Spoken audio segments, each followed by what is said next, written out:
بسم الله الرحمن الرحیم. الحمد لله رب العالمین و صلی الله علی سیدنا محمد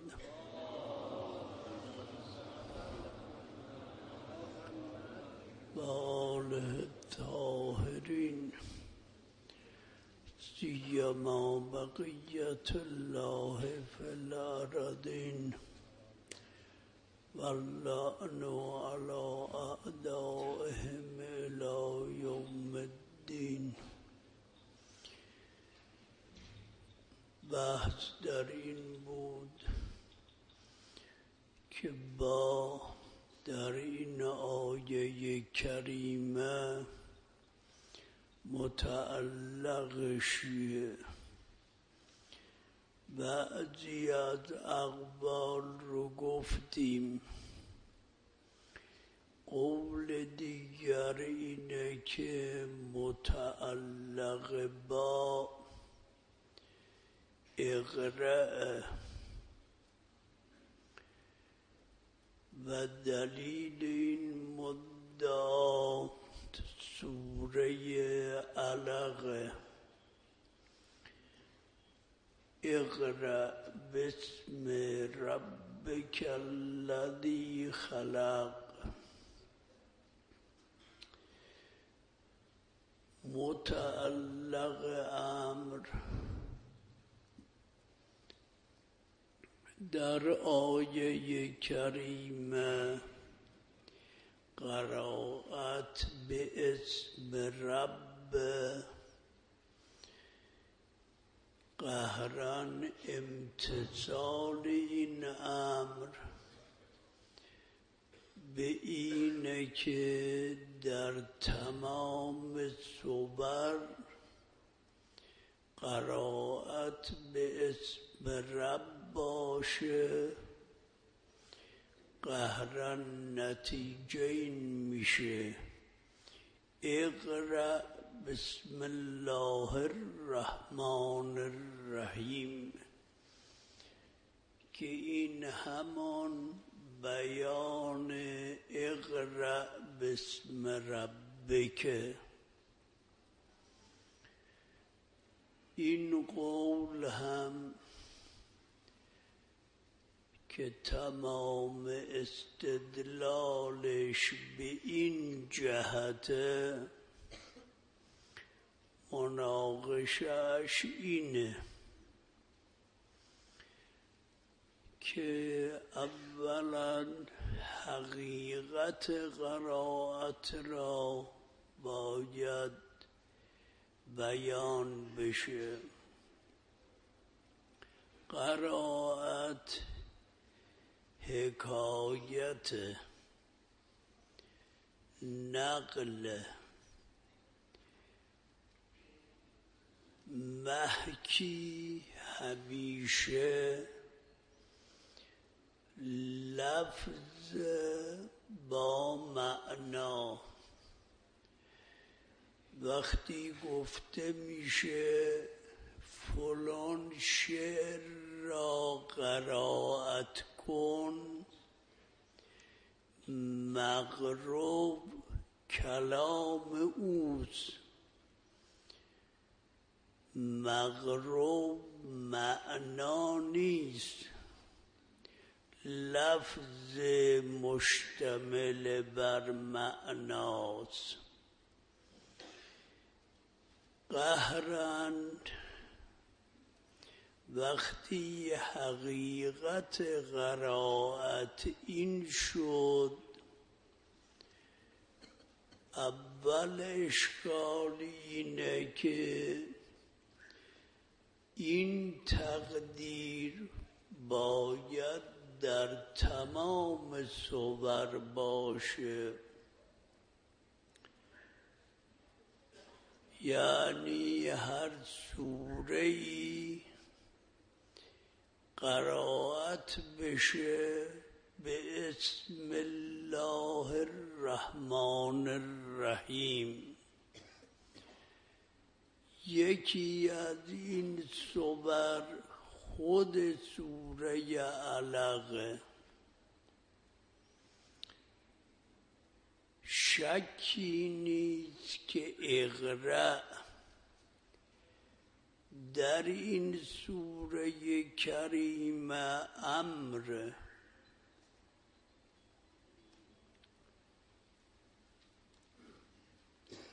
و موضوع این امر، مکلف به این امر شخص خاتمه. اقرأ باسم ربک. وقتی امر شد، امر از مقوله انشاء.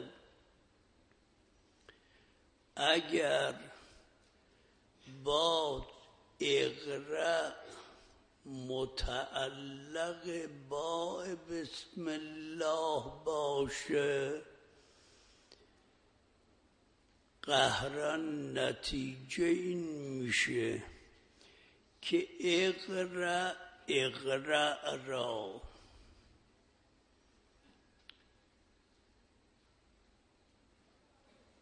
لا محاله امر میشه به قرائت اقرأ. وقتی امر شد به قرائت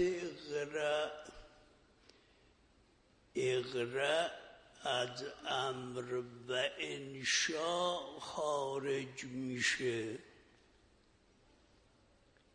کار ما قرائت سوره علق، اما کار پیغمبر قرائت اقرأ نیست.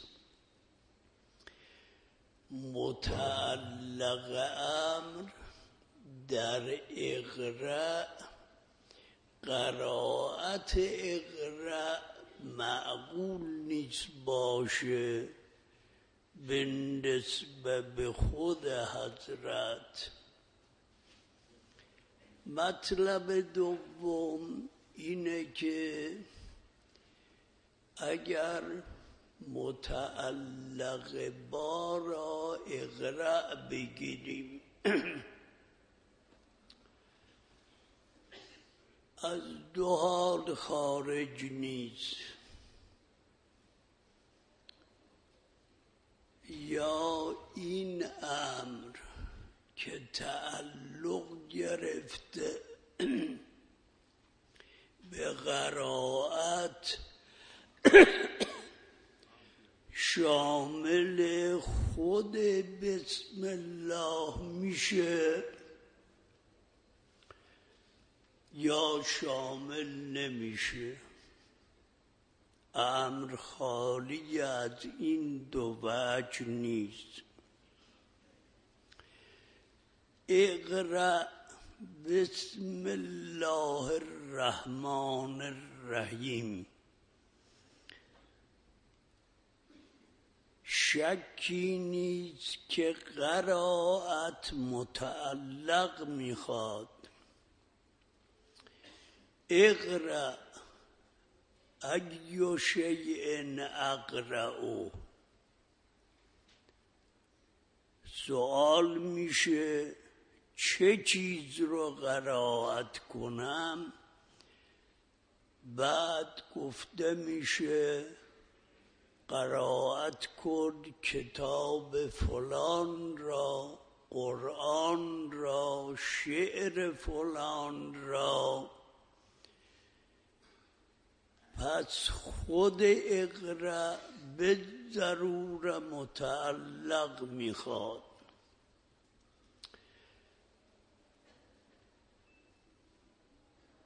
اسم وسیله قرائته. قرائت کن به اسم الله. اگر خود بسم الله رو بگیره اتحاد متعلق و متعلق لازم میاد. ممکن نیست اقرأ تعلق بگیره به خود بسم الله مگر با تقدیر فعل دیگری. پس اگر شامل خود بسمله هم بشه محظورش اینه، اگر خود بسمله را نگیره، چنون که مقتضای قاعده اینه وقتی گفته میشه اقرأ قهرن متعلق اقرأ امری از امور. مثلا اگر گفته بشه قرائت کن به اسم خدا کتاب مکاسب را، متعلق چیه؟ کتاب مکاسب. خود بسم الله دیگه متعلق این اقرأ نمیشه.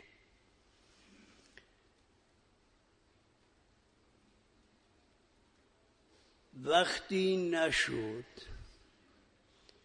شبهه‌ای نیست که بر مسلک حق خود بسم الله الرحمن الرحیم آیت من آیات القرآن.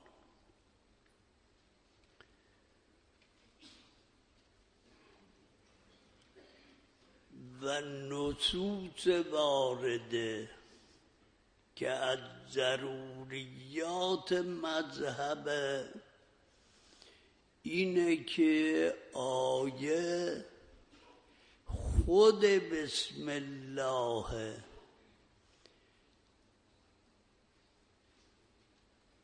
روایات هم در این زمینه از معتبر و غیر معتبر بسیاره. تعبیراتی هم که هست 3 قسمه. در یک قسم آیتون من کتاب الله، در یک قسم اکرم آیت فی کتاب الله، در یک قسم اعظم آیت فی کتاب الله، که انشاءالله بعد که مفردات آیه رو شرح کردیم در مجموع آیه این بحث رو تعرض میکنیم که یعنی چه اعظم الآیات بسم الله الرحمن الرحیم. و این معانی است که در قرآن غفلت شده. قهرن تعلق در اقرأ بسم الله الرحمن الرحیم به خود بسم الله که ممکن نشد، لازمش خروج خود این جمله هست و این آیه.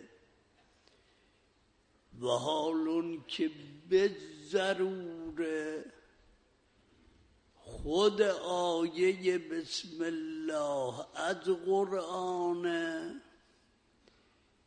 قهرن این دلیل نتیجهش اینه که تقدیر اقرأ یا اقرأ در این آیه ممکن نیست و حق تقدیر کلمه ابتداء.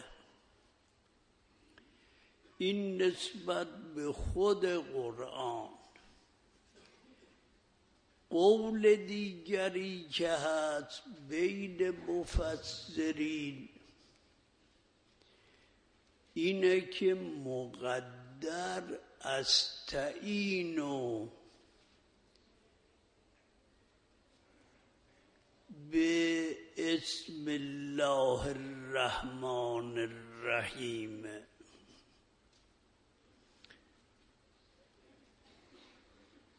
این قول هم دلیلش باید تعرض بشه تا ببینیم مثبت دارد یا نه.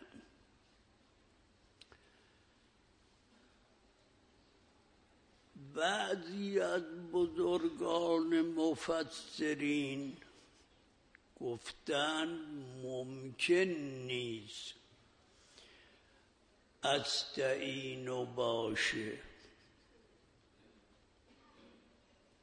چون مخالف با حصری که در ایاک نستعینه.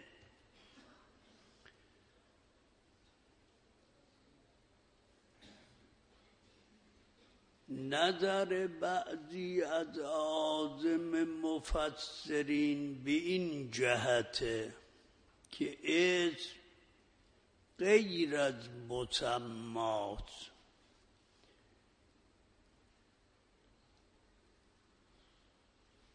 و چون به ضرور اسم غیر از مسمات در سوره حمد اون چه که آمده به عنوان تقدیم ایاک بر نستعین نتیجهش اینه که استعانت منحصر به خدا، چون مخاطب در ایاک ذات قدوس حق، هم در عبادت هم در استعانت. قهرن با حصر در آیه استعانت به اسم منافات پیدا میکنه. جواب دادیم از این استدلال که اولا نقد میشه به خود آیه یا ایها الذین آمنوا استعینوا بالصبر والصلاة، همچنون که در اون آیه استعانت به صبر جایزه و صبر غیر خداست، استعانت به اسم هم جایز میشه با این که غیر خداست. این نقد بر این مفسر عظیم و اما حل مسئله اینه که استعانت به اسم اگر موضوعیت داشته باشه در قبال خدا البته با حد منافیه، ولی اگر طریقیت داشته باشه،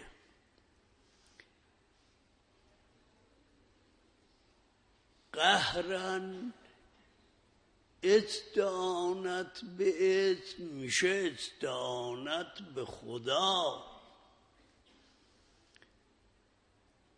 استعانت به زید و عمرو که نیست، بلکه استعانت بسم الله الرحمن الرحیم.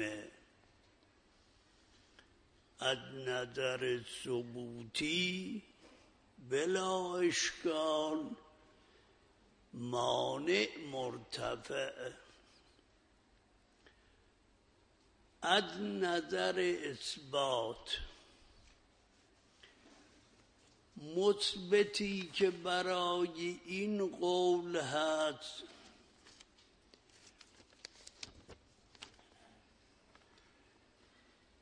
دو روایت عمده هست در باب.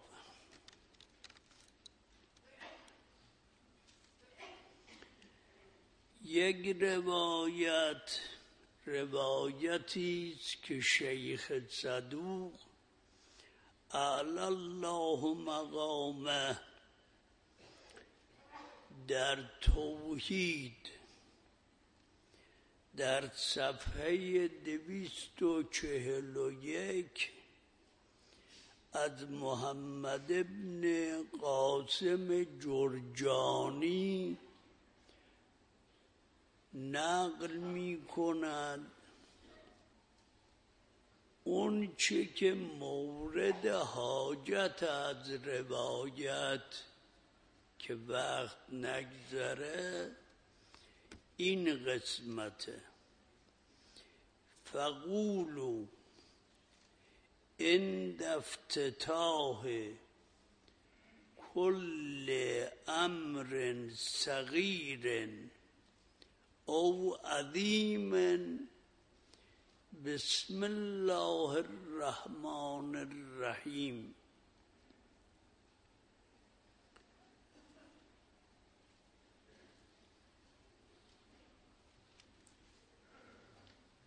چه امر صغیر باشد چه امر عظیم،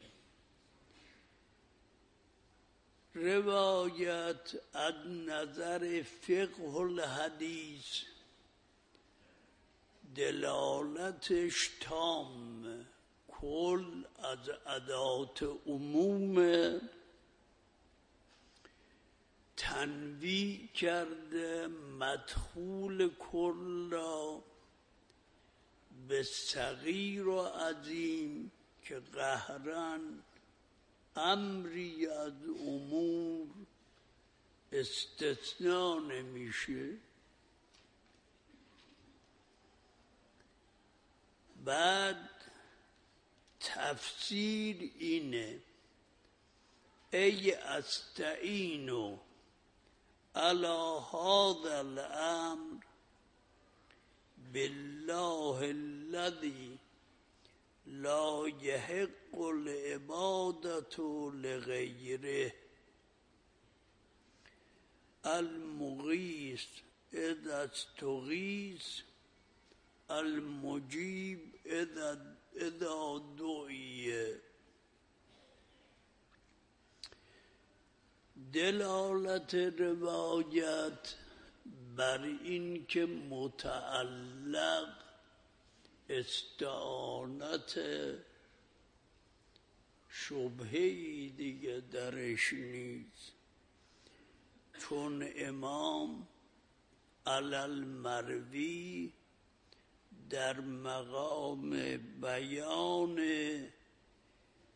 معنا و تفسیر بسم الله الرحمن الرحیم این دلالت روایت. اما سند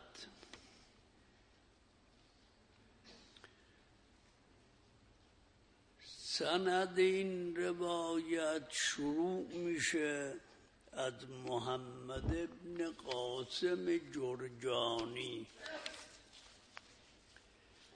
محمد ابن قاسم جرجانی همون محمد ابن قاسم استرابادیه که از مشایخ شیخ صدوقه. اون چه درباره این شخص هست از وجوه تعرض میکنیم، چون بحث مهمیه و از نظر علمی و فنی باید استقصا بشه. ابن غضائری در رجالش تعبیرش اینه که ضعیفٌ کذابٌ.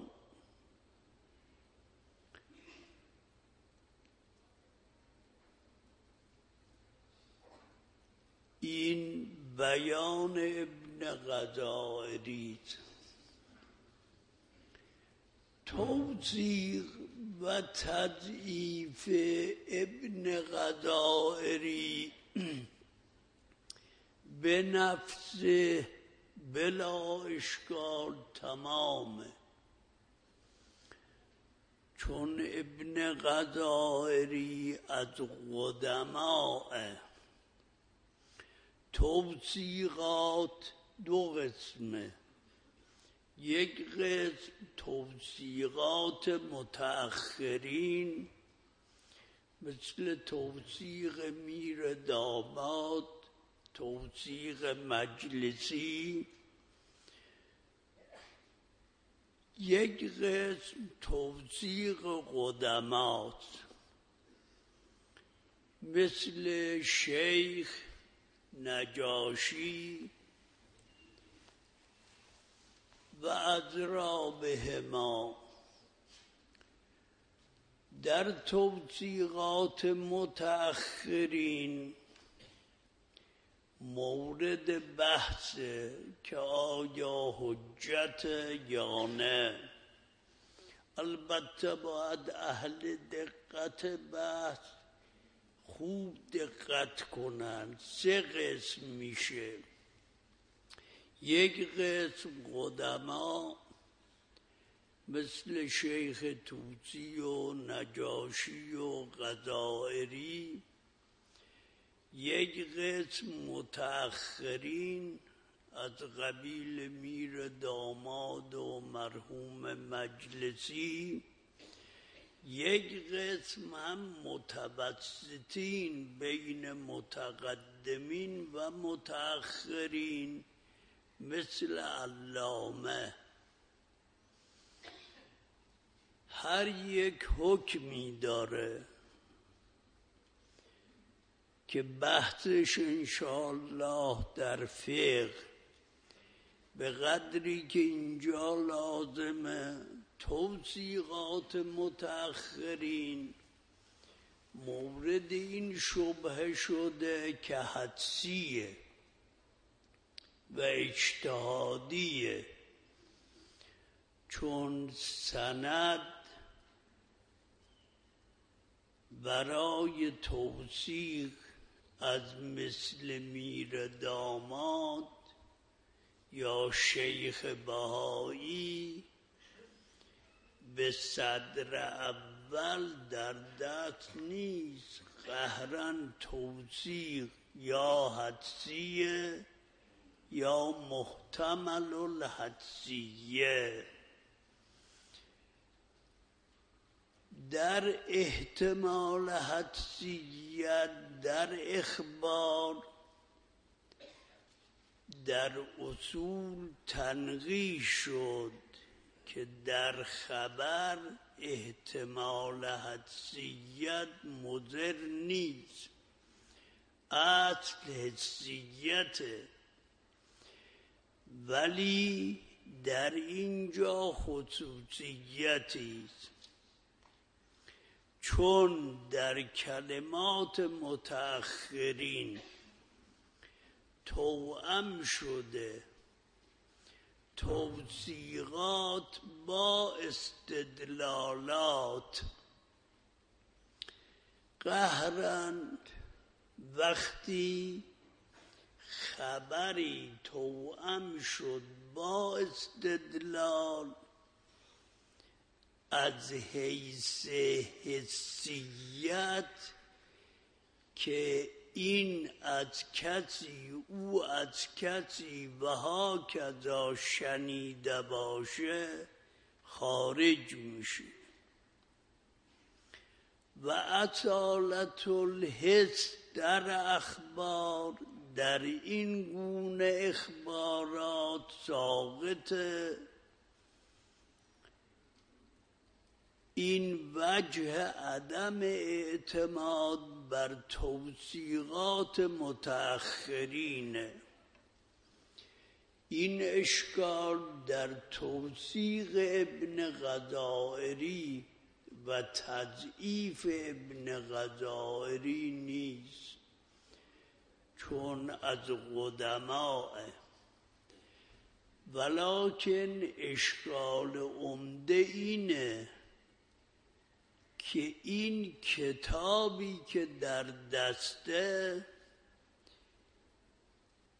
اسنادش به خود غضائری ثابت نیست.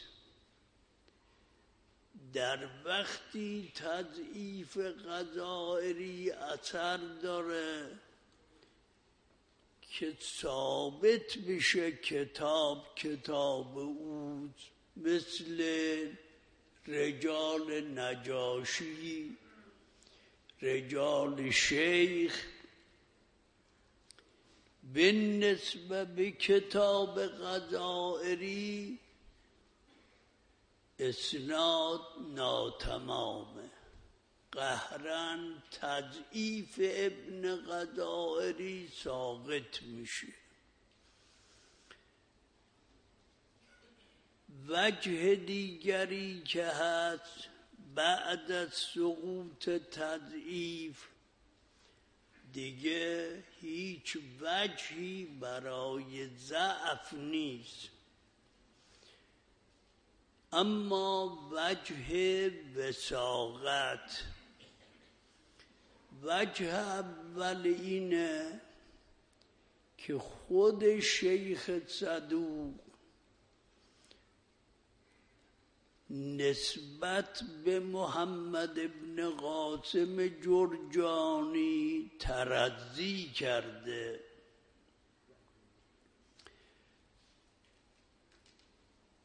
شیخ به نسبت به مشایخش دو قسم تعبیر داره. در بعضی ترحم داره، ان فلان رحمه الله، در بعضی ان فلان رضی الله عنه. و این شخص از کسانی است که صدوق رضی الله عنه گفته. عده‌ای استدلال کردن بر وثاقت به این جمله صدوق، ولکن این جمله مثبت وثاقتی که اون وثاقت شرط حجیت خبر نیست، فقط مثبت جلالت قدره. اما وثاقت که ثقتون آخذ عنه معالم دینی، به این ترضی محقق نمیشه. وجه دوم اینه که صدوق اکثار کرده از روایت از جرجانی هم در عیون و هم در معانی الاخبار و هم در کتاب توحید و کتاب توحید صدوق، چون در عقایده اکثار روایت از صدوق در کتاب اعتقادی کاشف از کمال اعتماد صدوق به این مرد. این وجه دومه، دیگه وقت نیست، فردا